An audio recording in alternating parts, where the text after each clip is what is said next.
Friends, అందరు బాగున్నారా? ఈరోజు మన వీడియోలో టేస్టీగా ఉండే దొండకాయ ఫ్రై ఎలా చేయాలో చూద్దామండి. ముందుగా పొయ్యి వెలిగించుకొని బాండీ పెట్టుకుందామండి. 2 టేబుల్ స్పూన్ ఆయిల్ వేసుకుందాము. ఇప్పుడు జీలకర్ర వేసుకుందామండి. 1/2 స్పూన్ వేసుకోండి. జీలకర్ర వేగాక చిన్నులపాయలు వేసుకుందామండి. చిన్నులపాయలు నల్లకొట్టి వేయండి. ఇప్పుడు కరివేపాకు వేసుకుందాం. దొండకాయలు వేసుకుందామండి. దొండకాయలు నేను 1/2 కిలో తీసుకున్నాను. ఇప్పుడు మొత్తం కలపండి ఫ్రెండ్స్.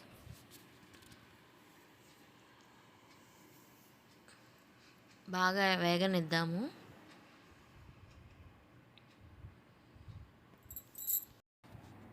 ఇప్పుడైతే సాల్ట్ వేసుకుందాం. ఒక చిన్న స్పూన్ సాల్ట్ వేసుకుందాం ఫ్రెండ్స్. మీరైతే మీ రుచికి సరిపడినట్టు వేసుకోండి. సాల్ట్ కలిసేటట్టు కలుపుకుందాము. ఇప్పుడు పసుపు వేసుకుందాము. ఒక చిటికెడు వేసుకోండి.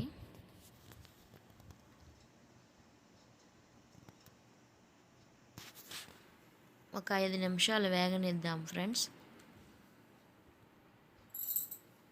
చాలా టేస్టీగా ఉంటుంది ఈ దొండకాయ ఫ్రై. ఉత్తక కూరే కలుపుకొని తినచ్చు ఫ్రెండ్స్. వేగింది, ఇంకొక నిమిషం వేగనిద్దాము. ఇప్పుడు చిన్నులపాయ కారం వేసుకుందాం ఫ్రెండ్స్.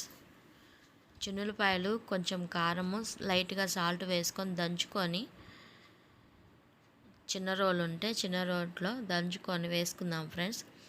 చాలా బాగుంటుంది చిన్నులపాయ కారం వేసుకొని దొండకాయ ఫ్రై చేసుకుంటే. ఒకసారి ట్రై చేయండి ఫ్రెండ్స్. ఎలా ఉందో నాకు కామెంట్ చేయండి. ఇప్పుడు కొత్తిమీర వేసుకుందాం. అంతేనండి, అయిపోయింది. చాలా టేస్టీగా ఉండే దొండకాయ ఫ్రై. నా ఛానల్ కనుక నచ్చినట్లయితే సబ్స్క్రైబ్ చేసుకోండి ఫ్రెండ్స్. బాయ్.